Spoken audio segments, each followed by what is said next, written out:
Bila hidup rumah tanggamu bertabrakan dengan karang kehidupan, bila impian-impian remajamu menjadi kenyataan yang pahit, dan bila bukit-bukit harapanmu digoncang gempa cobaan.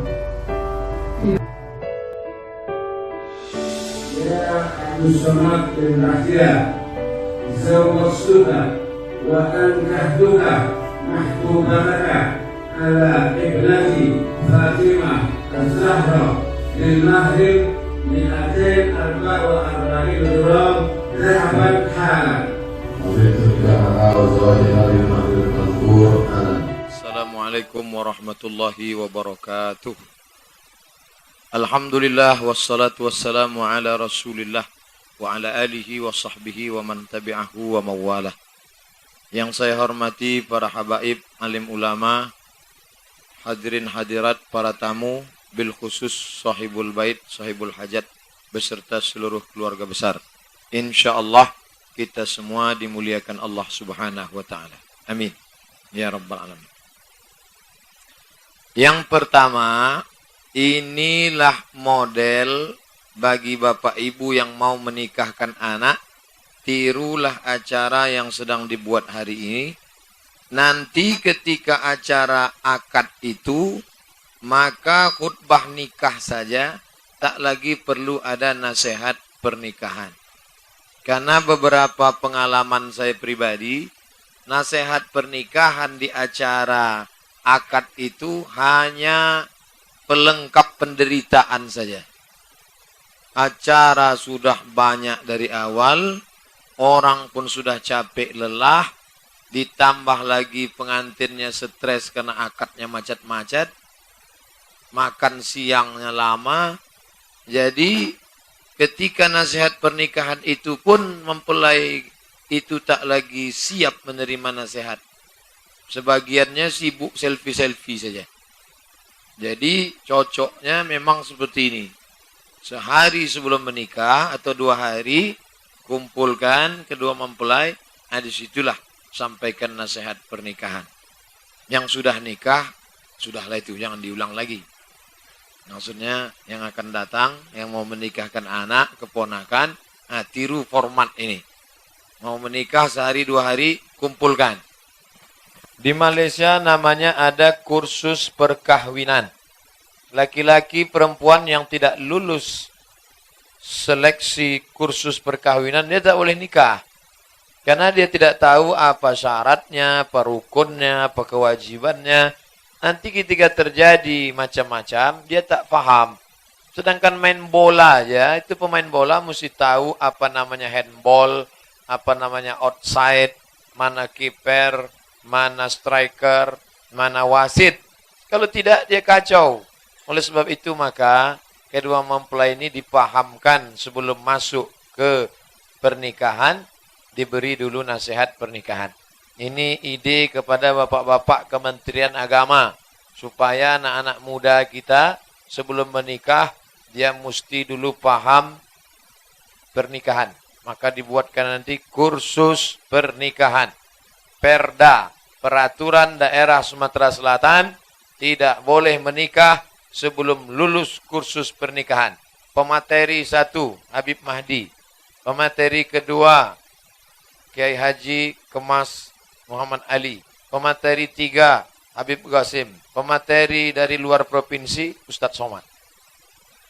Barulah anak-anak kita ini paham pernikahan.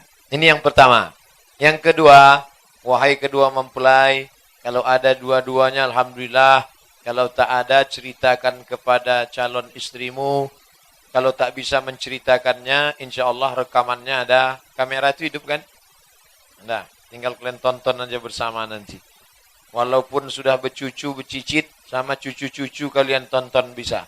Nanti cucunya bertanya, kakek, itu siapa itu? Itu Ustadz Somad dulu waktu kakek mau nikah. Mana dia? Sudah mati dimakan cacing tanah. Tapi pahalanya tetap mengalir menjadi amal jariah. Pertama, tiru format hari ini. Buat dulu acara nasihat pernikahan khusus sebelum nikah.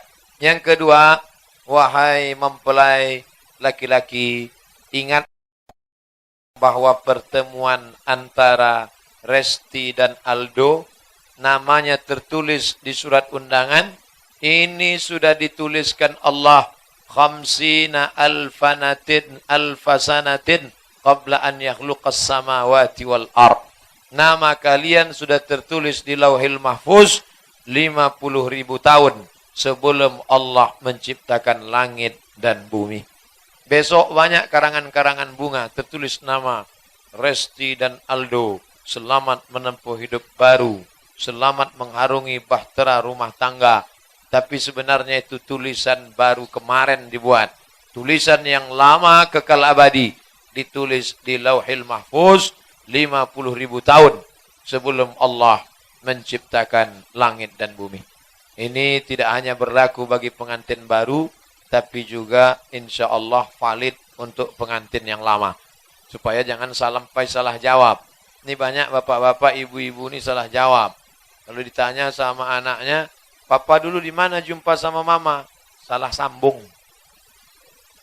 Mama dulu di mana jumpa sama papa? Ditangkap satpam. Ini adalah takdir Allah Subhanahu wa taala. Maka kalau sudah begitu memahaminya, suami akan menghormati istri, istri akan menghormati suami, karena mereka meyakini bahwa ini adalah ketetapan Allah Subhanahu wa taala. Skenario ceritanya macam-macam orang jumpa ini. Ada yang dijumpakan kawan, ada yang reuni kuliah, ada yang ke waktu tamu halal bihalal, ada yang waktu tablik akbar slopnya hilang. Macam-macam. Itu skenario Allah.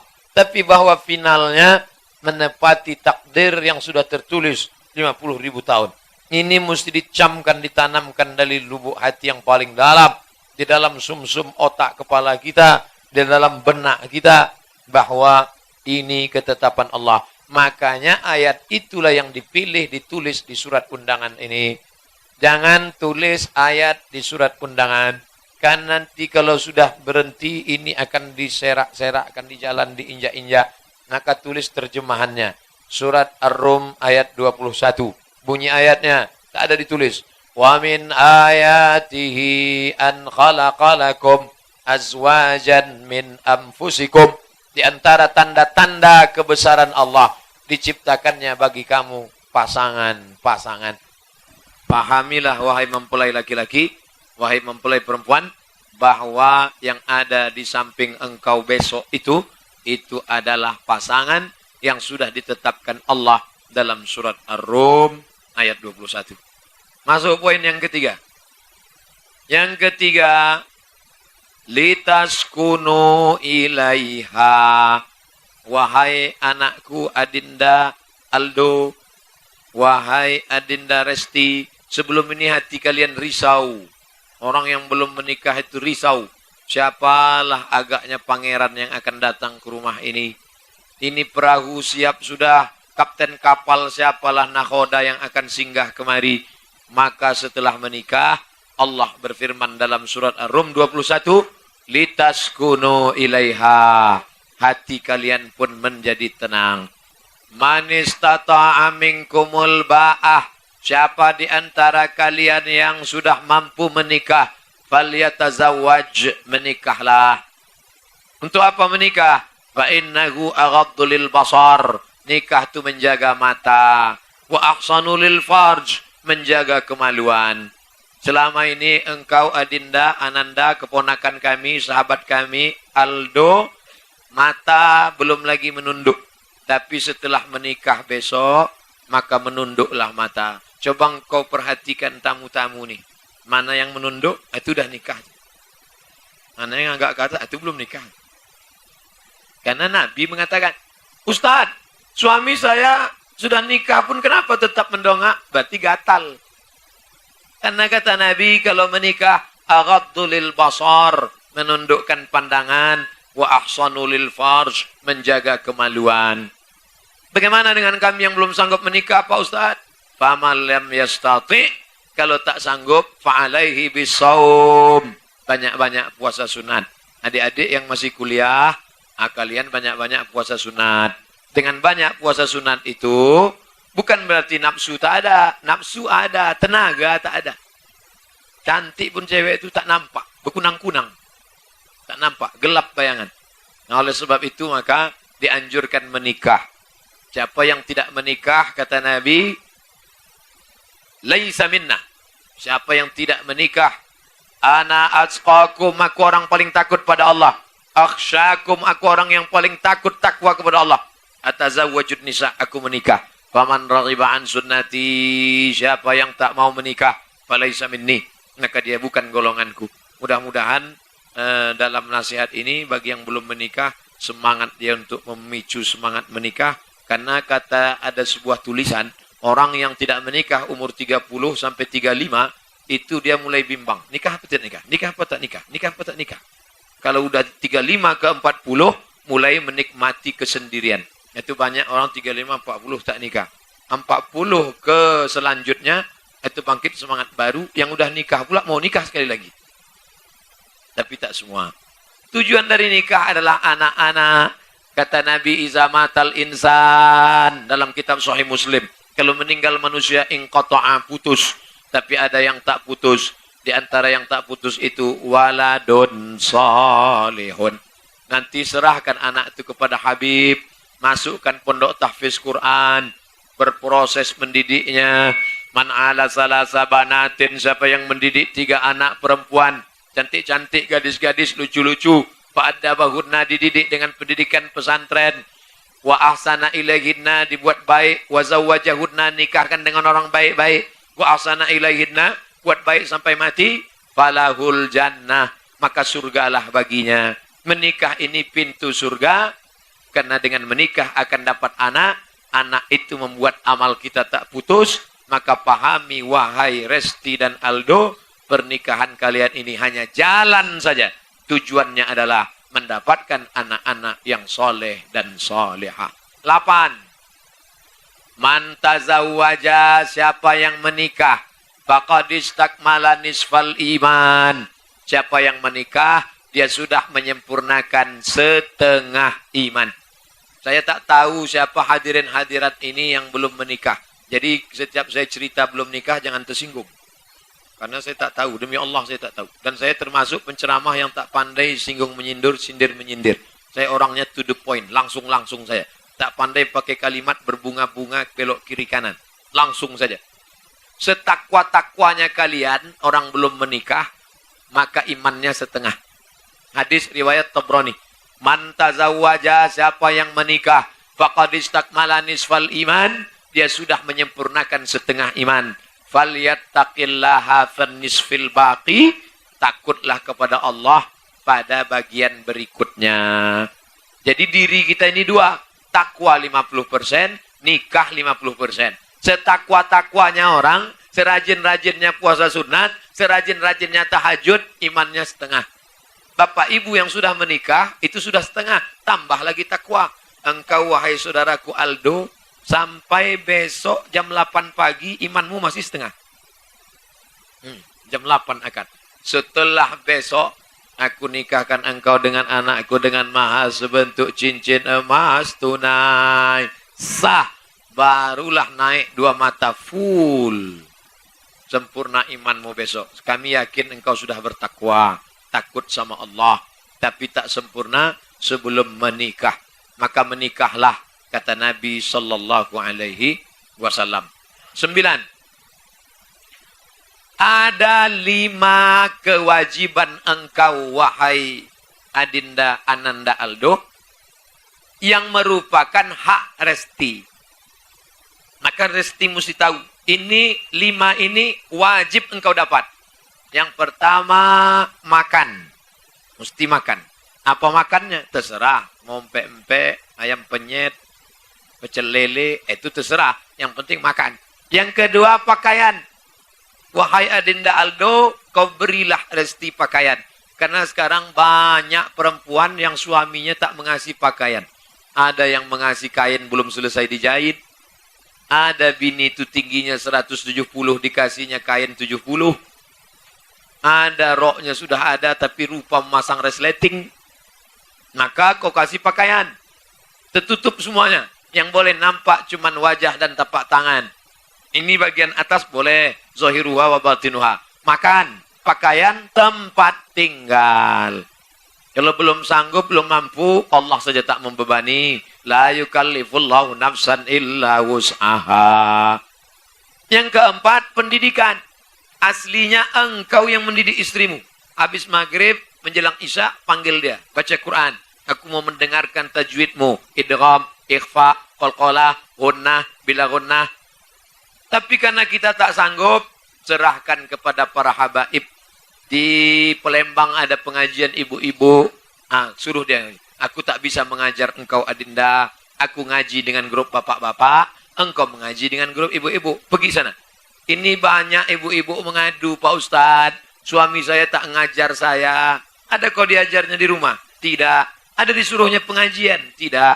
Ini perempuan nasibnya kurang baik. Dapat laki-laki Fir'aun.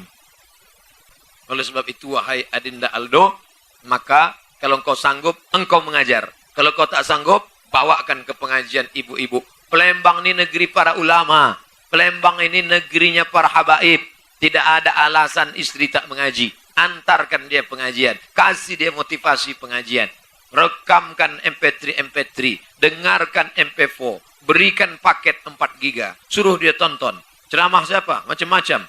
Ada ceramah Ustadz Adi Hidayat. Ada ceramah Habib Rizik Syihab. Ada ceramah saya. Nah, itu udah pastilah. Ini penting. Makan, pakaian, tempat tinggal, pendidikan, perhatian. Karena kalau tidak kau beri perhatian, nanti dia akan mencari perhatian orang di luar rumah. Makanya banyak sekarang perempuan bersolek untuk orang luar rumah. Pakai sepatu tumit 15 cm panjangnya. Menengok dia pakai, kita pula yang khawatir jatuh. Dipakai sanggul tinggi-tinggi ke atas. Itu ciri-ciri orang yang minta perhatian dari orang lain karena dia tidak diperhatikan. Nah, ini 5 ini hak istrimu yang merupakan kewajiban engkau. Kalau tidak engkau tunaikan, engkau akan dituntut di hadapan Allah Subhanahu wa taala. Walaupun solatmu banyak, walaupun sedekahmu banyak, walaupun zikirmu tak putus, walaupun kau ikut maulid arba'in, kalau tidak kau tunaikan kewajiban, dituntut di hadapan Allah. Faman ya'mal misqala dzarratin khairan yarah. Khuliqatil mar'atu min dhila. Jadi artinya apa? Pandai-pandailah. Ini tak ada di Quran, tak ada di hadis. Pengalaman. Pak, iya, saya jujur betul saya sama istri saya itu. Sampai tersinggung dia cakap saya. Oh, bukan begitu, nak. Kata bapak yang udah lama tadi, kau jangan gitu. Apa yang membuat dia tersinggung? Kemarin dia dari Bandung, terus dibawanya batik. Apa kata engkau? Kalau batik macam ini banyak di Palembang. Sakit hati dia. Jadi jawabnya gimana, Pak? Masya Allah batik ini Adinda. Padahal dalam hati banyak macam ini. Nah, itu tak ada dalam Quran, tak ada dalam hadis. Itu pengalaman mereka. Nah, katanya mereka baik-baik. Nah, ini yang diajarkan Nabi Muhammad SAW dalam panggilan-panggilan. Nabi tak pernah manggil nama. Tak pernah Nabi manggil nama. Hai Aisyah. Tak ada. Apa kata Nabi? Ya Humaira. Ya Humaira itu apa artinya Ustaz? Wahai engkau yang putih kemerah-merahan. Karena perempuan ini suka dia dipuji, dilambung-lambungkan. Ustaz, boleh saya panggil istri saya wahai yang putih kemerahan? Boleh. Tapi dia tak putih, Pak Ustaz. Tak apa-apa. Panggil aja. Balik dari sini, panggil. Yang terlalu jujur. Ini panggil. Ya Hajar Aswad. Mentang-mentang kawan itu hitam manis. Dulu, sekarang manisnya hilang, tinggal hitam. Nah, udah, kita lanjutkan. Yang ke-13. Yang ke-13, apa dia? Bahwa kata Nabi SAW, khairukum li ahlih.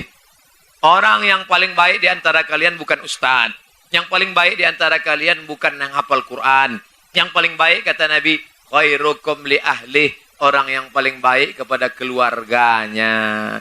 Kenapa? Sekarang wahai laki-laki, wahai kalian yang berotot-otot tegap, wahai kalian yang ganteng-ganteng, wahai kalian yang punya jabatan, wahai kalian yang sedang banyak duit, wahai kalian yang gagah perkasa, sekarang bisa kalian cakap kasar, sombong. Tapi sampai masanya nanti ada masanya pensiun, stres, stroke, depresi, tidak pula mati. Kalau mati selesai. Ini tak mati. Tekatung-katung, la yamutu fiha wa la yahya. Siapa yang akan menyuap kalian bubur ayam? Siapa yang akan mengasih kalian makan? Siapa yang akan mewudukkan kalian? Maka jangan kalian kasar, jangan kalian sombong. Baik-baik kepada mereka. Terbaring kalian di ruang ICU, dialah yang nanti akan mewudukkan, mentayamumkan, membisikkan la ilaha illallah, membacakan surat Yasin. Itu maka mereka sekarang ya rajin wirid Yasin. Itu untuk persiapan untuk kita itu. Coba kalau sombong sekarang. Terbaring kita di rumah sakit. Waktu bidan ada, ya dia baik. Makan ya bang, katanya. Pas bidan tak ada. Ini yang dulu sombong kan. Makan. Maka kata Nabi, khairukum li ahlih. Kalian yang paling baik kepada keluarganya. Tapi ada masanya. Macam main layang-layang. Ada masanya diulur. Ada masanya ditarik. Jangan diulur aja. Tersangkut nanti. Jangan pula ditarik sampai tak terbang. Nah, ini banyak laki-laki ini main tarik. Cemburunya luar biasa. Sampai membeli kangkung pun bininya takut. Dicemburukan ya sama tukang jual kangkung. Kok ganteng tuh jual kangkung tuh. Oleh sebab itu maka inilah penting-penting semua. Itulah sampai 13. Kenapa Ustaz cukupkan angka 13? Banyak orang mengatakan angka 13 angka sial. Saya pakai betul angka 13 itu. Angka 13 tidak sial. Mana buktinya? Habis 13 langsung kita makan. Kok tahu Ustaz? Nampak saya di piring situ. Oleh sebab itu jangan percaya kepada tanggal-tanggal yang tak betul ini. Tapi bukan berarti saya menuduh bahwa besok tanggal 1 nikah biar supaya bagus nikah tanggal 1. Jadi setiap hari ulang tahun pernikahan ada duit terus. Coba kalau nikah tanggal 30. Rezeki tak berpintu, rezeki tak bertanggal. Kapanpun ada, Allah akan beri. Dan dengan menikah, terbukalah pintu rezeki. Makanya ada orang mengatakan, dulu kami susah Pak Ustaz. Setelah menikah nih, baru lancar rezeki. Karena ada rezeki istri, ada rezeki anak. Itulah berapa orang sesudah nikah, nikah dia lagi. Karena dianggapnya makin banyak pintu rezeki. Jangan ibu tersinggung. Itu sekedar gurauan aja. Terima kasih atas segala perhatian. Mohon maaf atas segala kesilapan dan kehilafan. 13 itu diingat baik. Tak pun diingat, insya Allah sudah ada rekamannya. Terima kasih. Mohon maaf. Saya ucapkan barakallahu lakuma wa baraka alaikuma wa jama'a bainakuma fi khair. Berkahi Allah kalian berdua, wahai Adinda, Aldo dan Resti. Dan disatukan Allah kalian dalam kebaikan. Terima kasih. Wassalamualaikum warahmatullahi wabarakatuh.